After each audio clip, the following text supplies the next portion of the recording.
How's it going, my squids? Today we are going to be talking about some of the reasons why I hate Smite. This is going to be a part of a two-part series. This is going to be the first part, and then the other one's going to be why I like Smite or love Smite, whatever the title's going to be. So just hold your horses, alright? Obviously, there's going to be grievances in games, so I'm sure that there are certain aspects you hate about Smite, so just shut the fuck up and don't start bullying me just yet. So let's go ahead and get into it. So the first thing we're going to talk about is the chest system.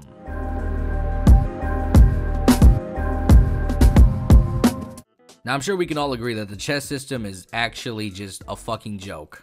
When we look at the chest in Smite, we all notice the fire-ass fucking skins, right? We all notice that. But here's the thing. They are literally locked behind dollar bills, and it ain't cheap dollars either. Every time they come out with new skins, they hide them in chests every fucking time. Sometimes they don't always go in the chest. I understand that, and I honestly, I praise them for having that kind of restraint, because it's not very often that happens. So here's how it goes. You look at the Buy Gems tab, and you're like, okay, all I need is like $15 worth of gems, and I'll probably get the skin I want in this chest. Turns out, now you're $50 in the hole, and you got the skin, but it was literally the last skin in the chest, so, you know, that's cool. How many times have you tried to get a skin that you really want, and then you're like, okay, if I spend a little bit of money, I'll probably get the skin, and then you just keep spending more, or you just didn't get the skin at all, and you just got fucked out of it. This has happened to me multiple times, where it's like I want one skin in a certain chest, and I may or may not have all of the skins in the chest, and basically I'm forced to buy everything in that single chest just to get the skin that I want. This has happened multiple times. I'm gonna be real here, alright, and just kind of like devil's advocate sort of thing, but I don't mind the chest system, right? I honestly don't, okay? But here's my gripe that I would, not even gripe, here's my adjustment that I would make. Every new skin that comes out, that's not like super god tier like the Ares one or whatever, because that, it's like, okay, fucking, I'll spend a lot of money for that. But the point is, alright, even that's probably, this is probably stupid, but here's the thing. If as soon as they come out with a new skin, right, let's take Titan Forge Ymir, right? This skin, it's okay. I like it. I think it's a cool looking skin. I think it's pretty dope, but does it need to be in a chest? Fuck no. Instead of just putting it in a chest right from the get-go, what they should do is let you be able to buy the character, like, just flat out, or not the character, the skin flat out, for a fixed amount of gems, like 600 gems or something like that. That's fine with me. I'll spend like 10 bucks for that Ymir skin if I really want it. All right, I'm fine with that. And then once a certain period of time passes, I don't know, like even like 2-3 days or whatever, they'll let it ride out for 600 gems for 2 to 3 days. Okay, and then it goes into a chest. It's like, if you keep up with the patch notes and whatnot, and you really like this Ymir skin, you really want it, okay, you can buy it within 3 days for 600 gems, alright? It's perfectly fine. And then it goes into a chest after those days pass, and like, you know, you still can get the skin, but it's like, at least that there was an opportunity to guarantee the skin versus like having to spend an extra $50 in the chest right now. Let me pop open this shit, right, so you guys can understand the actual garbage you will have to spend in order to get this Ymir skin. So if this Ymir skin is the last skin you get, you will have to pay over $100 to guarantee this fucking skin. If it is the last one, if you don't have any of the skins in this chest whatsoever, you would need exactly 11,000 gems in order to get this fucking skin. And for $100, you will get 8,000 gems. So if you don't get that Ymir skin within that 8,000 gems, you are actually fucked. You spent $100 for one skin and a bunch of other garbage skins that you don't give a single shit about. The fact that you can spend $100 for a skin and not even guarantee the skin that you want is absolutely fucking ridiculous. If I give $100 to you, I want what I want, you motherfucker, alright? I like, the moment I register that I spent $100, you better send me a goddamn email that I get to pick any damn skin in the world in the game that I want, like 100%, because that is absolutely stupid. And it's so hypocritical to say that, because I've spent the money. It's been there. I've been there, done that, because I wouldn't be talking about it if I haven't been through this sort of experience. But it's absolutely just tragic whenever you want that one special skin. Do you know how much money I had to spend in order to actually get that Sylvanas skin, the fucking Mexican one? I actually had to spend well over $500 to get that damn skin, and I also had to wait till one of the fucking, the Greek chests were available in order for me to get it. I couldn't even get it in the Odyssey one because I tried multiple times and I didn't get it in any of the Odyssey ones. I actually had to wait till one of the Greek chests came out. My bad, it's a Roman god, but still, the point is I had to actually still wait for that shit. Like I said, I don't mind the chest system, but the fact that they're trying to literally fuck you out of all of your money just so you can get, like, a skin or whatever is absolutely just scummy as fucking. Like, just supporting it is such a... It's so bad, and I'm so hypocritical for it, and so many people are hypocritical for it, but... It's just, these skins are fire, it's so hard not to, but damn, fuck, it just, come on, you gotta be a little nicer to your community. We're fucking paying your damn bills, you hoe ass, and you can't even fucking give me some shit, you fucking sluts. Next, we're gonna talk about character balancing.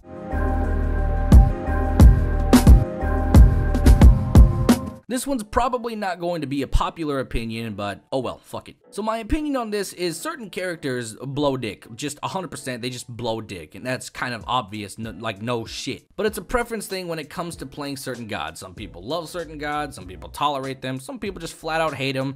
For me, I would, what the fuck is that? Fucked me up mid-sentence. As I was saying, for me, I would probably not give a shit if it was actually balanced properly. I wouldn't have a single thing to say, alright? So, here we go. So, I'm specifically talking about the untouched champions or gods that I would say need a rework or some kind of update.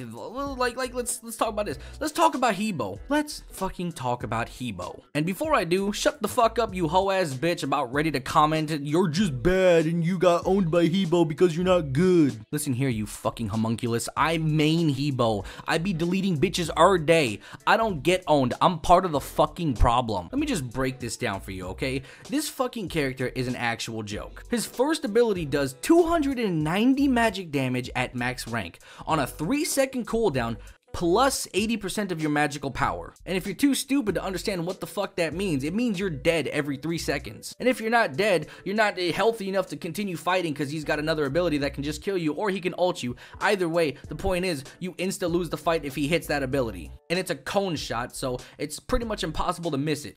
And that's just his first ability. His ult is 690 damage at max rank, plus 115% of your magical power. That's a literal one-shot. You can actually die in one hit from that depending on what character you are playing and how you built. Normally when making a character, there are certain characteristics that make the character have a trade-off, like Zeus, for example. Like that would be one that's a pretty good trade-off. So Zeus's trade-off is he does 1,000,000 damage, but he is so slow that anybody with a brain can just wait till he blows all his abilities and then jump him, because then he won't have a way to, you know, do any real damage minus his ult, unless he used it or anything or something like that. So which is why like these immobile mages or ADCs, they tend to build sprints because they're so immobile. They need some form or way to kind of just get out of a bad situation and run away. So that would be a good example of a healthy trade-off. But Hebo, he gets a speed buff. Well, that's not really a speed buff. It's more like if you run on this pathway, you'll, you know, be really fast. So he doesn't necessarily have super speedy movements or anything like that. He can run on a certain path for a certain distance that will give him a speed boost, but the point is that his abilities are on such a low cooldown that even if he uses his one, it's up in 3 seconds at max rank. So no matter how you look at it, you're gonna get you're gonna get owned in every 3 seconds. You can wait until he uses his one, but if he can somehow survive for another 2 seconds by the time it takes you to get up there and try and hit him, he already has it back. And if he hits you with that, you lose all your health and all your fighting potential. Not to mention he has a knockup, which can literally, if he hits you with that into his one, you actually are going to get one-shotted. You will die if he hits that combo. And that's just that. If he uses his ult and he hits you with it, depending on who you are, and if you're an assassin, you're still probably going to die unless you built super defensive around against him or whatever.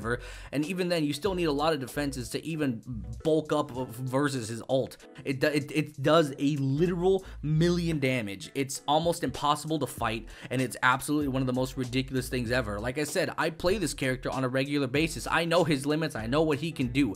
You have to build like 2-3 items against him to not get one-shotted by that shit. It's not fun. And just keep in mind, there are many characters that have been ignored like this, where they either just kind of really blow ass, or they're just so good that, like, in other game modes or whatever, they just dominate, they just get forgotten about. But we'll talk about that here in a second. So I mean, when we're talking about character balancing, Hebo is just one big example of a character that's just super strong. And even in Conquest, I'd say he's pretty strong. Not top tier by any means, but he still can hold himself, and definitely a low elo stomper. Like, a fucking bronze player is not gonna understand how to deal with Hebo. Like, you can easily climb out of bronze with Hebo 100%.